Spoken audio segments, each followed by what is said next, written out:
दोस्तों, ये कहानी है एक राजकुमारी सुमित्रा जो अपनी साहसिक प्रवृत्ति के लिए प्रसिद्ध थी। जंगल में एक रहस्यमयी चुड़ैल से मिलती है। उनकी मुलाकात एक अनोखी दोस्ती में बदल जाती है। चुड़ैल अपनी दुख भरी कहानी सुनाती है और राजकुमारी से मदद मांगती है।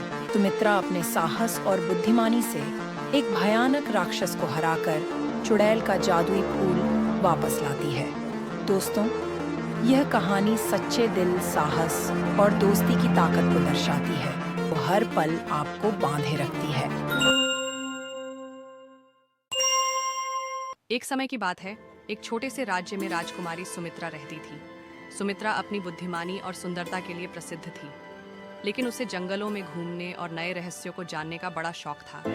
एक दिन जब सूरज ढल रहा था और जंगल में हल्का अंधेरा छा रहा था, सुमित्रा ने अपनी घोड़ी पर सवार होकर जंगल की ओर जाने का निश्चय किया। उसकी सेविकाएं डर गईं और उसे रोकने की कोशिश करने लगीं। राजकुमारी, जंगल में जाना खतरनाक है। वहाँ चुड़ैलों और राक्षसों का बसेरा है। लेकिन सुमित्रा ने किसी की बात नहीं मानी।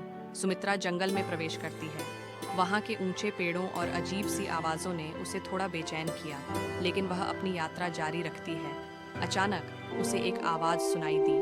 यह एक मधुर लेकिन गूंजती हुई आवाज थी, जैसे कोई गा रहा हो। सुमित्रा ने आवाज लगाई, कौन है वहाँ? सुमित्रा ने आवाज की दिशा में फिर से पूछी। जब कोई जवाब नहीं आया तो उसने घोड़ी से उतरकर उस दिशा में चलना शुरू किया। कुछ ही देर में उसने एक छोटी सी कुटिया देखी, जो हरे भरे पेड़ों के बीच छिपी हुई थी। कुटिया के अंदर से एक बूढ़ी महिला बाहर निकली। उसकी आंखें चमक रही थीं और उसके चेहरे पर एक रहस्यमयी मुस्कान थी। उस महिला ने सुमित्रा से पूछी, कौन हो तुम बेटी? इतनी रात में जंगल में क्या कर रही हो? सुमित्रा ने उत्तर दिया, मैं राजकुमारी सुमित्रा हूँ। मैं जंगल का रहस्य जानने आई हूँ, लेकिन आप कौन हैं और आप यहाँ क्या कर रही हैं? तब बूढ़ी महिला ने कहा, मैं इस जंगल की रखवाली करती हूँ और लोग मुझे चुड़ैल कहते हैं। लेकिन डरने की कोई बात नहीं है बेटी, मैं तुम्हें नुकसान नहीं पहुँचाऊंगी। सुमित्रा थोड़ी सहमी, लेकिन बूढ़ी महिला की आंखों में सच्चाई झलक रही थी। उन्होंने उसे कुटिया के अंदर आने का निमंत्रण दिया। सुमित्रा ने थोड़ी झिझक के बाद कुटिया में कदम रखा। कुटिया के अंदर का माहौल अद्भुत था। दीवारों पर अजीब सी जड़ी बूटियां लटक रही थी। एक बड़ा कड़ाहा आग पर चढ़ा था, जिसमें कोई जादुई द्रव्य उबल रहा था। चुड़ैल ने सुमित्रा से कहा, बेटी, क्या तुम्हें चाय चाहिए?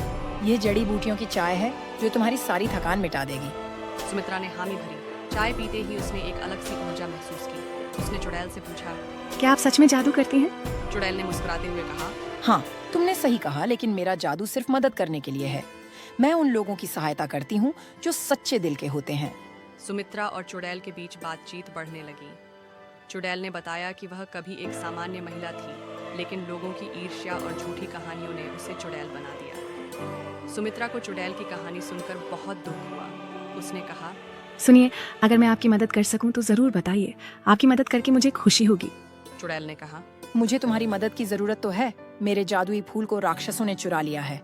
वह फूल मेरी शक्ति का स्रोत है। अगर वह मुझे वापस मिल जाए तो मैं इस जंगल में छिपने को मजबूर नहीं रहूंगी। सुमित्रा ने निडर होकर कहा, मैं आपका फूल जरूर वापस लाऊंगी। आप मुझे बताइए, ये फूल कहाँ पर हैं?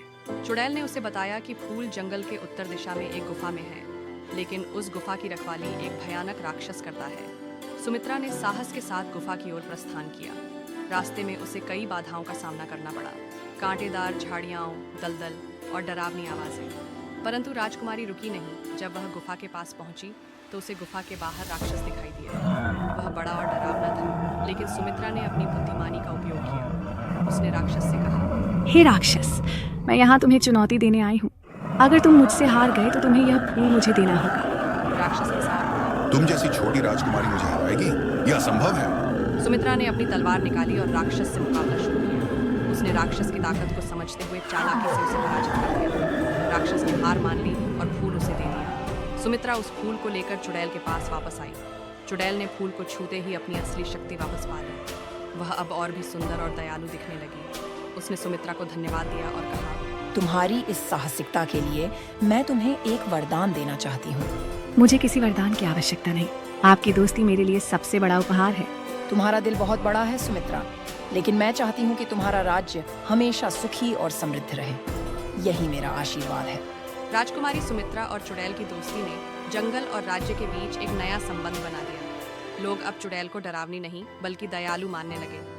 सुमित्रा ने यह सिद्ध कर दिया कि सच्चे दिल और साहस से हर डर और भ्रम को मिटाया जा सकता है। दोस्तों, इस कहानी से हमें यह सीखने को मिलता है कि दोस्ती और दयालुता के माध्यम से हम किसी भी पूर्वाग्रह को दूर कर सकते हैं। दोस्तों, ये कहानी कैसी लगी कमेंट में लिखें। ऐसे ही और कहानी के लिए इस चैनल को सब्सक्राइब भी कीजिए और वीडियो को लाइक करके अपने दोस्तों के साथ शेयर भी करें।